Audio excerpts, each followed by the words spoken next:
Buenas tardes, 4:59. Buenas tardes, maestro.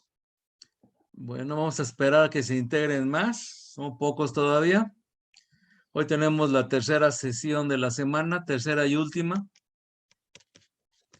Antes de que se me olvide, no, mejor les digo al final, porque la semana que viene a lo mejor falto alguna clase, pero ya les explico bien cuando haya más.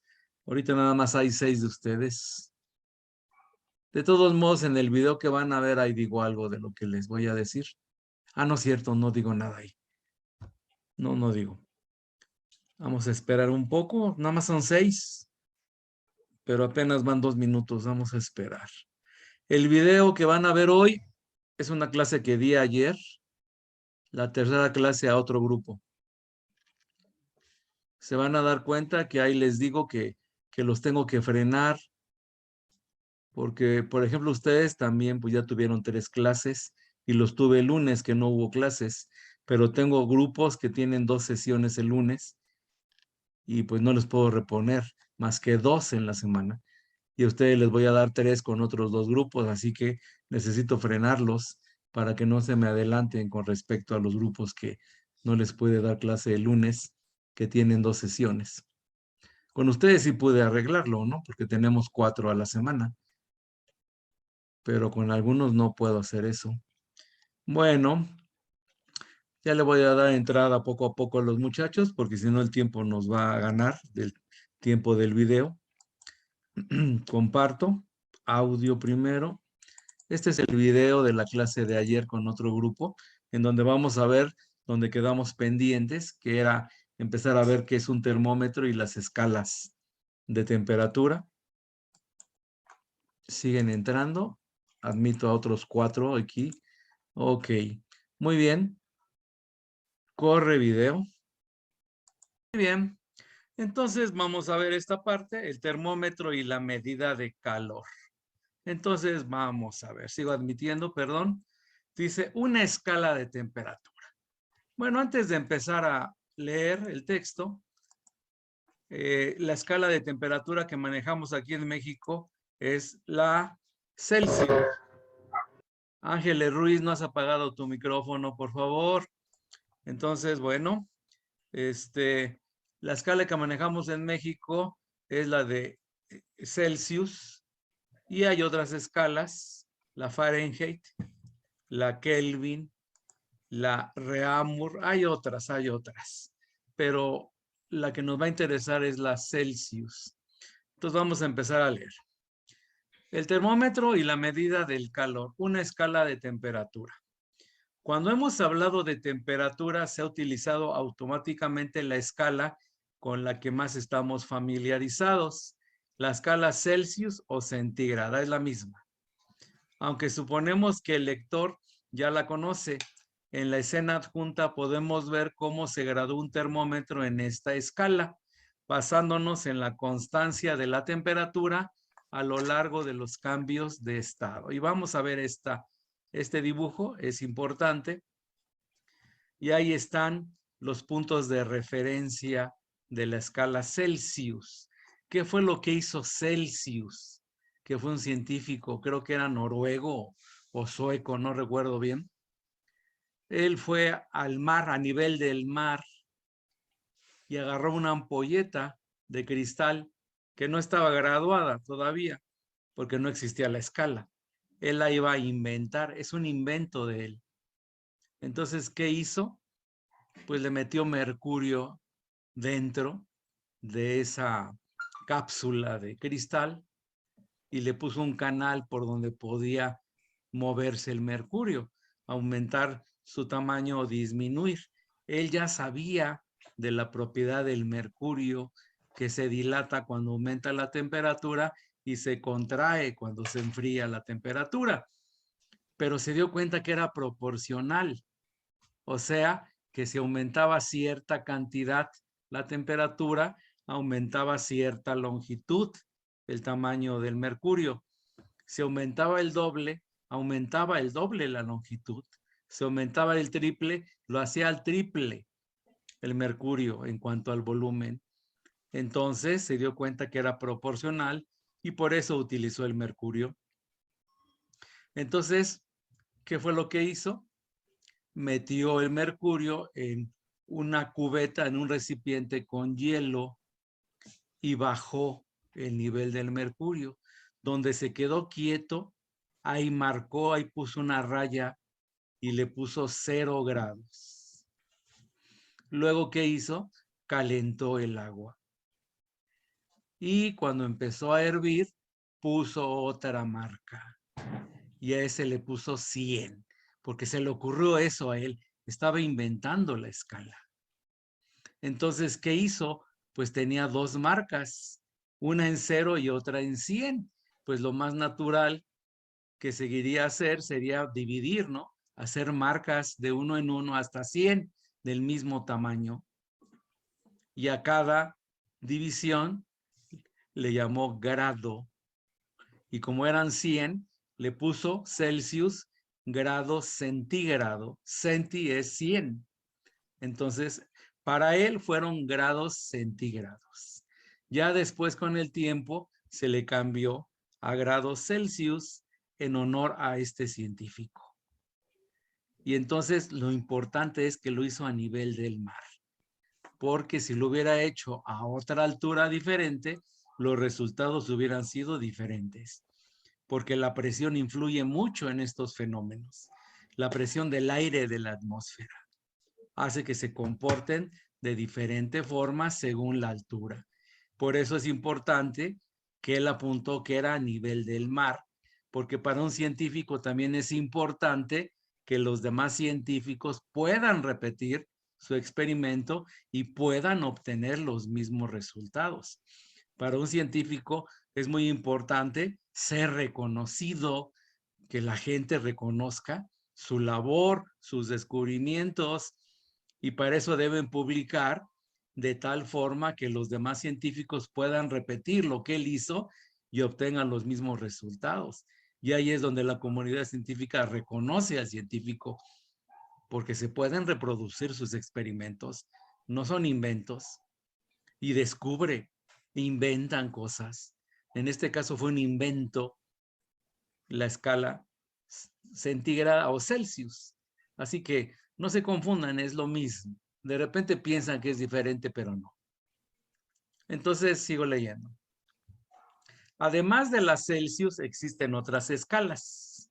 En la escena Reaumur, esa es otra escala, el punto 0 es también el de fusión del hielo, pero el de ebullición de agua se marca como 80 en lugar de ser el punto 100.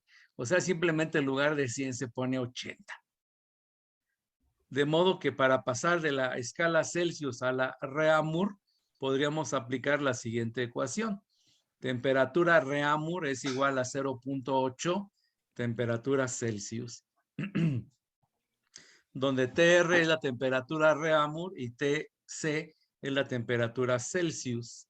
La escala Reaumur, utilizada en otros tiempos en Francia y Alemania, ha sido reemplazada en estos países por la escala Celsius, aunque aún se emplea ocasionalmente en la industria del almíbar y los caramelos. Bueno, ya se restringe el uso, ¿verdad? Ya domina la escala Celsius en todos lados. Claro, excepto en los países ingleses. Y aquí va a aparecer la escala Fahrenheit. En la escala Fahrenheit, de uso muy extendido en los países anglosajones, Inglaterra, Estados Unidos, la comunidad inglesa, a final de cuentas, el punto 0 se determina por el equilibrio entre una mezcla de agua, hielo y cloruro de amoníaco y el punto 96 Fahrenheit. A final de cuentas, ¿qué hizo Fahrenheit? Hizo prácticamente lo mismo, pero la gran diferencia fue que, a ver, aquí no lo dice, Celsius usó agua pura. O sea, les dije que era hielo, ¿no? Pero era con agua pura, agua destilada, que, o sea, sin metales, ¿no? Sin sales minerales. Y aquí lo que usó Fahrenheit fue una mezcla de agua, hielo y cloruro amónico. O sea, fue muy diferente lo que él manejó. Y le puso un número diferente también. Le puso 96 el correspondiente a la temperatura habitual del cuerpo humano. Pero a final de cuentas hay errores en esta escala. Para convertir una temperatura Celsius a Fahrenheit, aplicaremos esa fórmula. La temperatura Fahrenheit es igual a 9/5 de la temperatura Celsius más 32. Esa es una fórmula y aquí no la vamos a usar. A mí me sacan ronchas las temperaturas Fahrenheit. Vamos a manejar nada más temperatura Celsius. En estas escalas, la elección del punto cero es arbitraria. El punto de congelación del agua en las escalas Celsius y de Reaumur es el de equilibrio de sal, agua y cloruro amónico en el caso de Fahrenheit. O sea, como son inventos, pues ellos inventaron sus números, ¿verdad? Podríamos preguntarnos cómo establecer un punto cero con mayor significado físico. En el apartado siguiente veremos cómo lograrlo. Bueno, hay un cero en las temperaturas que se conoce como cero absoluto. Y esa es la temperatura en la cual las moléculas, los átomos de una sustancia ya no se mueven. Ya no tienen energía cinética. Entonces, a esa temperatura se le bautiza como cero absoluto. Porque ya no puede haber temperaturas menores. Porque recuerden que la temperatura ¿de qué depende? De la energía cinética, del movimiento de los átomos, de las moléculas. Entonces, si ya no se mueve, ya no tiene energía cinética. No puede haber menos. Entonces dice, en la escena vemos 3 termómetros. Ah, bueno, eso ya lo leímos. En la primera hay cubitos de hielo en fusión. Bueno, ya les expliqué de qué se trata el dibujo. Entonces vamos a seguirnos aquí abajo. Los ejercicios ya luego los resolvemos. Ahorita no me interesa. Quiero ver todo lo que es teoría. Y aquí está la temperatura absoluta, que es lo que les estaba diciendo. Pensemos por un momento esta pregunta. Si un cuerpo tiene una temperatura de 2 grados Celsius, sus partículas tendrán el doble de energía media que las de un cuerpo a 1 grado Celsius. En modo alguno es tal cosa cierta. Para establecer una correspondencia real entre temperatura y energía media de agitación de las partículas, hay que establecer el cero de la temperatura en el cero de energía media. Este es el cero absoluto y cuando empezamos a contar desde ese punto obtenemos una escala absoluta. Bueno, no se preocupen tanto por lo que dice este párrafo, simplemente el cero absoluto se define como la temperatura en la cual las moléculas ya no se mueven, no tienen energía cinética. A final de cuentas no se ha llegado a esa temperatura. Se han hecho muchos experimentos en los cuales se le extrae energía a la sustancia. O sea, cuando se le extrae energía, las moléculas se mueven menos cada vez. Pero no se ha llegado al punto en la cual las moléculas queden completamente quietas, porque siempre van a tener algo de energía. Se ha llegado a 2 o 3 grados absolutos. Kelvin se dicen, pero a 0 no se ha llegado todavía. La forma más sencilla de buscar este punto es a partir del coeficiente de dilatación de los gases. Recordemos que a presión constante, el coeficiente de dilatación, bueno, esto ya es esto no lo hemos visto, así que los voy a confundir si sigo con esta parte. En los gases reales no se puede producir nunca esta situación porque sus partículas componentes tienen un tamaño no puntual que impediría alcanzar el volumen cero.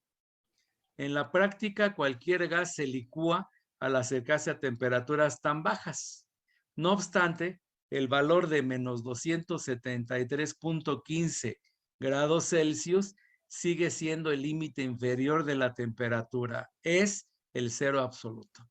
Bueno, se han hecho experimentos y se han hecho gráficas. No se ha llegado a esta temperatura de menos 273.15, pero cuando se llegue a esa temperatura, si algún día se puede hacer, esa temperatura es el cero absoluto. Es nuestra referencia.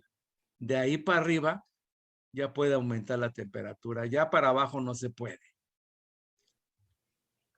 Hay una escala absoluta correspondiente a la Celsius. Se trata de la escala Kelvin, cuya unidad K es la adoptada por el sistema internacional. Y siempre se cumple, bueno, para hacer la conversión, simplemente la temperatura absoluta es la temperatura Celsius, la que medimos en termómetros, y le sumamos 273. Existe también una escala absoluta correspondiente a la escala Fahrenheit. Se trata de la escala Rankine.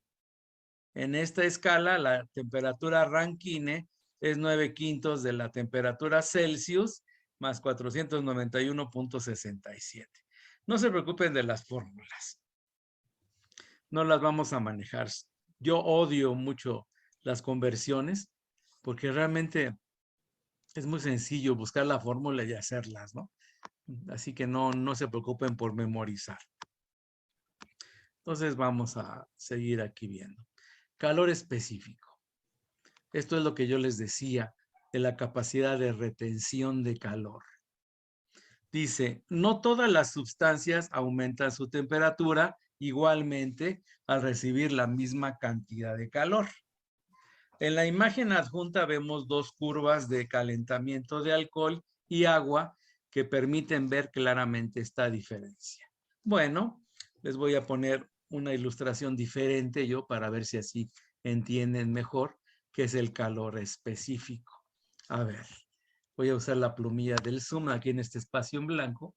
Vamos a imaginarnos que tenemos un recipiente con cera de velas, pues, la cera, parafina. Ahí está lleno de parafina. Esto es parafina. Y vamos a tener aquí un conjunto de esferas de diferente material.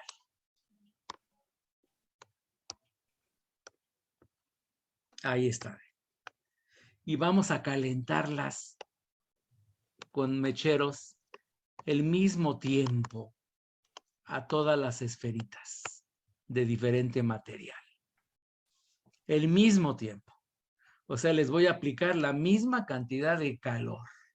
Y una vez que ya estén calientes, suspendo el calentamiento y suelto las esferas. Yo lo que voy a observar es lo siguiente. Va a haber esferas que solamente se queden a medias, perforen muy poco la parafina. Va a haber otras esferas que se van a hundir más. Bueno, las esferas que se hunden más son las que retuvieron más calor porque fueron capaces de derretir más parafina, más cera.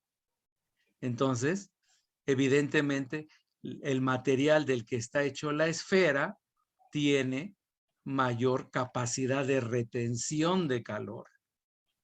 Si no perfora tanto la cera como la primera esfera, pues su calor específico o su capacidad de retener calor no es muy alto. En cambio, si sí se hunde, si funde mucha cera y se hunde más, pues se dice que tiene un calor específico mayor. Entonces, depende del material, la capacidad que tenga de retener calor, y a eso se le conoce como calor específico. Y todos los materiales tienen diferente calor específico. A lo mejor algunos sí tengan el mismo, ¿no? Pero por lo general, esa capacidad de retención es diferente según el material. Entonces voy a borrar lo que acabo de dibujar para poder seguir leyendo. Muy bien. Entonces no le hagan mucho caso a este dibujo. Yo creo que con lo que les dije es un poquito más comprensible qué significa eso de capacidad calorífica o calor específico. Llamamos capacidad calorífica de un cuerpo a la cantidad de calor que hay que darle para que su temperatura ascienda a 1 grado Celsius. Se mide en calorías entre grados Celsius. La capacidad depende tanto de la sustancia de que se trate como de su masa. Bueno, también Si hay más masa, pues también va a tener más capacidad de retener, ¿verdad? Por ello, definimos el calor específico de un cuerpo como la capacidad calorífica de 1 gramo de ese cuerpo y se mide en calorías entre gramo por grado Celsius. El calor específico solo depende de la naturaleza del cuerpo, llamando C minúscula a esta nueva magnitud. El calor Q mayúscula que absorbe una masa M de un cuerpo cuando la temperatura pasa por un valor inicial T0 a otro valor TF, cumple esta condición. El calor específico Q es igual, perdón, la cantidad de calor Q es igual a la masa por el calor específico por la diferencia de las temperaturas. No se preocupe mucho por estas fórmulas. Me voy a enfocar más en los conceptos. Así vemos que el calor absorbido, Q mayor que 0, o emitido, Q menor que 0, por un cuerpo, depende de la masa del cuerpo, de la variación de temperatura y de la naturaleza del cuerpo, de qué está hecho, a través del calor específico C. El signo del calor viene dado por los valores de las temperaturas inicial y final. Entonces, ¿qué me está diciendo? Cuando yo caliento un cuerpo, ¿de qué depende el calor absorbido? Pues depende del tamaño del cuerpo, o sea, la cantidad de masa, del material del que está hecho y de la diferencia de las temperaturas iniciales y finales. El calor específico de una sustancia se determina con un aparato conocido como calorímetro, cuyo funcionamiento mostramos en la imagen de la derecha. Ahí está un calorímetro. Este aparato sirve para calcular el calor específico de una sustancia. Eso es lo que yo les preguntaría en el examen. ¿Qué es el calorímetro? El calorímetro es en realidad un termo dotado de termómetro. ¿Qué es un termo? Es un aparato que aísla lo que está dentro. No sé, ahorita los termos más modernos mantienen la temperatura del líquido que tiene adentro. No sé si han visto, ¿no? Que luego pasan muchas horas, hasta 1 o 2 días, y sigue caliente o frío el líquido que está adentro. Porque el termo está tan bien hecho que no permite que pase calor, que entre o que salga calor del recipiente. Entonces, repito, el calorímetro es en realidad un termo dotado de termómetro que usamos para medir el calor específico de líquidos. Solo necesitamos saber el equivalente en agua del aparato. Es decir, qué masa de agua absorbería tanto calor como él al calentarse. Supondremos que es 100 gramos. Y aquí dice calor empleado en el calorímetro. Aquí son datos, ¿no?, que están metiendo. 100, 20 menos 17 son las temperaturas inicial y final, igual a 384 calorías. Bueno, ahí son operaciones y ahí calculan el calor específico de la sustancia que metieron.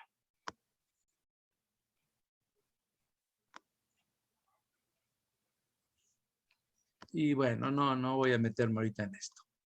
Muy bien. Buscando el equilibrio. Ya quedó establecido que la naturaleza busca el equilibrio térmico. Eso ya lo sabemos. El calor siempre viaja de los cuerpos de mayor temperatura a los de menor temperatura. Entre dos cuerpos a diferente temperatura pasa calor del más caliente al más frío hasta que se le igualan las temperaturas. La temperatura de equilibrio se verá afectada por el calor específico de las sustancias que intervienen. En la imagen adjunta, la que está aquí a la derecha, se ve que la diferencia entre dos casos aparentemente iguales,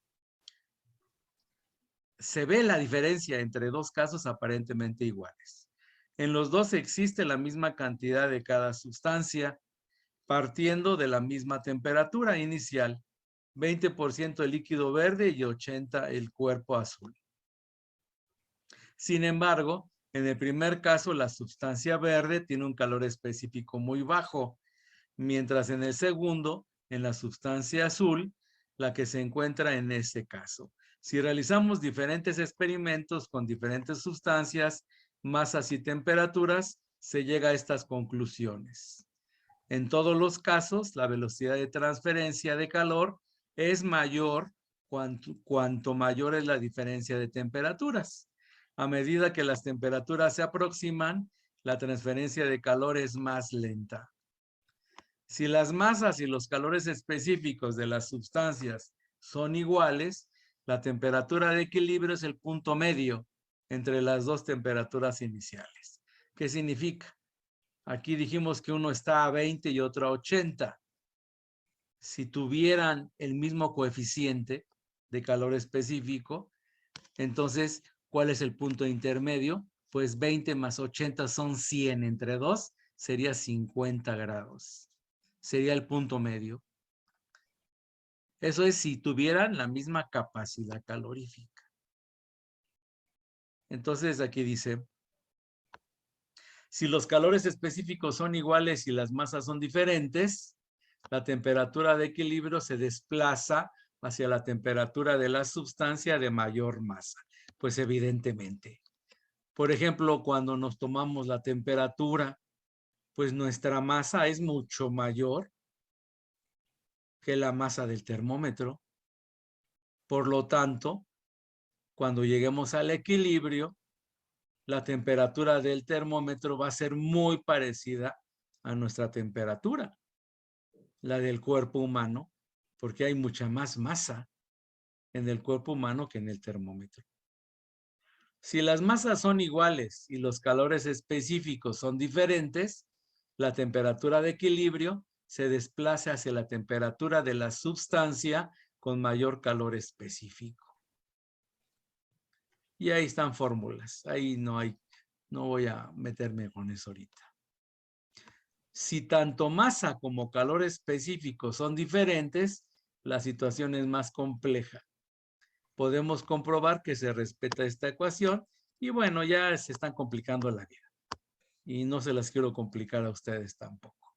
Entonces, vámonos hacia abajo.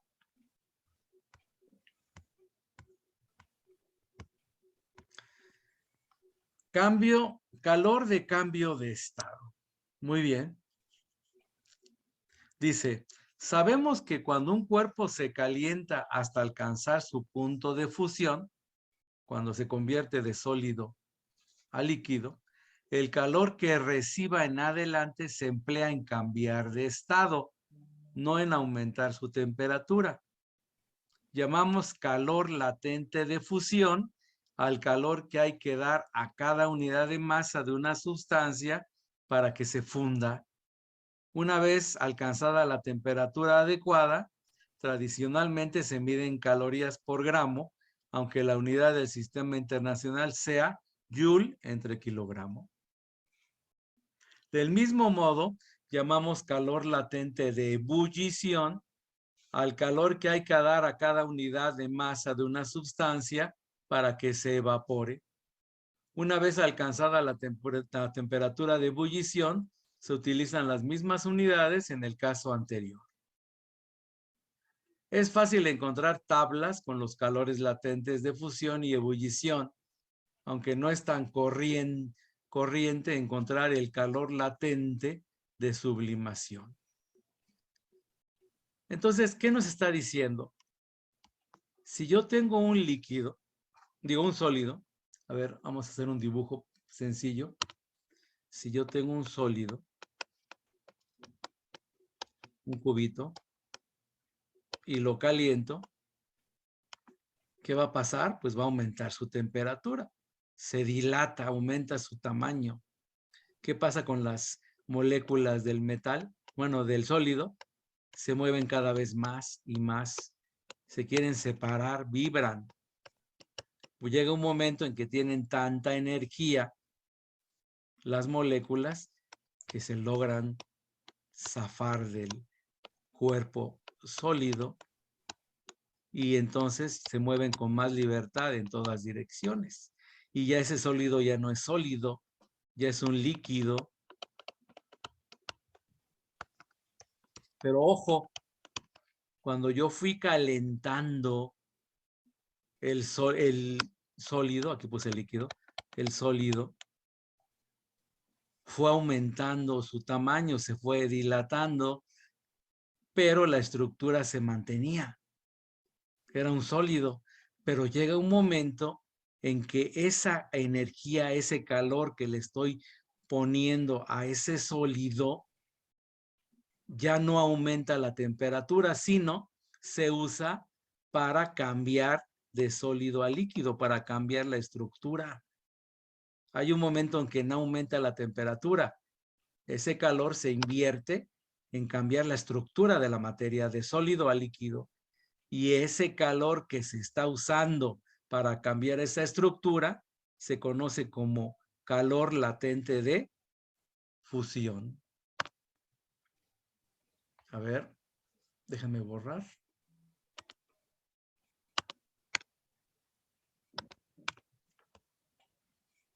Así se llama calor latente de fusión. Y pasa algo parecido cuando yo estoy calentando un líquido, las moléculas se mueven más rápido, el líquido también se dilata y llega un momento en que se convierte en gas. Pero en ese momento en que se está convirtiendo de líquido a gas, deja de aumentar la temperatura. Esa energía, ese calor se está usando en transformar la estructura de líquido a gas, a estructura de gas. Entonces, si yo les pregunto qué es calor latente de fusión, pues simplemente me van a decir que es el calor que se usa para cambiar la estructura de sólido a líquido. Si les pregunto qué es el calor latente de ebullición, es el calor que se usa para cambiar la estructura de líquido a gas. Aquí dice, en la imagen superior, un bloque de hielo dentro de un recipiente se está fundiendo con el calor de un hornillo, una parrilla, pues. Mientras avanza la fusión, la temperatura del hielo permanece constante, no aumenta la temperatura, sino que se está cambiando de sólido a líquido. Aquí dice que toda la energía se emplea en romper la estructura cristalina del sólido, liberando a las moléculas de agua de su posición rígida en la red. Si después de la fusión seguimos calentando el agua hasta llegar a la ebullición, nuevamente la temperatura deja de crecer. Ahora las moléculas se están liberando de la atracción entre ellas que las confina al volumen del líquido. O sea, las moléculas de un líquido están juntas, no se pueden separar, pero escurren entre ellas, pero no se pueden separar mucho. Ya en un gas, las moléculas son completamente libres. Entre ellas que las confina al volumen del líquido para pasar al estado gaseoso. Mientras tanto, la temperatura del agua vuelve a permanecer constante. Muy bien. Aquí, esto es un experimento muy, muy importante. Este sí lo voy a ver la clase que viene. Este es uno de los experimentos más importantes en la historia de la física. Necesita tiempo para que les explique. Es una historia muy bonita que tiene que ver con Joule, que fue un científico de veras, disciplinado. Es increíble que este experimento, aquí dice 1869, que después de 150 años o más, los resultados, este resultado, una caloría igual a 4.18 joules, todavía está vigente. Ya les explicaré la maravilla de experimento y qué se obtuvo, por qué es tan importante este experimento. Les voy a contar parte de la biografía de Joule, porque hay gentes muy, muy importantes en la historia de la física. Ustedes ya saben que me gusta mucho la historia de la física, porque les he enseñado historias científicos, de gente importante a lo largo de el desarrollo de la física. Muy bien. Ok. Dejo de compartir. No he revisado los correos que me mandaron con lo que les pedí de las preguntas de fuentes de energía. Eso lo voy a hacer entre mañana y el viernes. Para lo de participaciones, eso no urge tanto. Ya tuvimos las 3 sesiones de la semana. Los voy a frenar un poco porque hay 2 grupos de lunes que tienen 2 sesiones conmigo ese día. Entonces, ¿qué significa eso? Que solamente les voy a poder dar 2 sesiones en la semana a esos grupos. Entonces, como ustedes ya les di 3, ya se me van a adelantar mucho.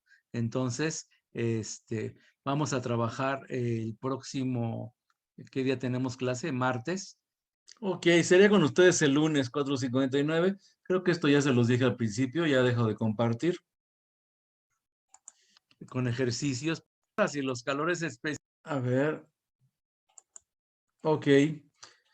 Bueno, entonces ya la semana que viene vamos a ver ejercicios. Los voy a frenar una clase. Vamos a hacerles preguntas sobre energía para participaciones, porque necesito emparejar a 2 grupos que van atrasados. Entonces, recuerden también que la siguiente tarea se entrega el viernes de la semana entrante, para que vayan haciendo sus apuntes, vayan tomando sus fotos, para que no les agarren las prisas para la semana entrante. En fin, y no he revisado los correos, ¿no? Con la última, con el último correo que les pedí para participaciones. Yo creo que lo voy a hacer el fin de semana. En fin, quedan 2 minutos y medio. ¿Alguna pregunta, alguna inquietud que tenga alguno de ustedes, jovencitos? No, profe. Ya tuvimos las 3 sesiones, entonces la siguiente va a ser el lunes. La semana que viene vamos a vernos lunes, martes y miércoles, pero les quería decir que la semana entrante son los concursos interprepas. Algunos maestros somos jurados.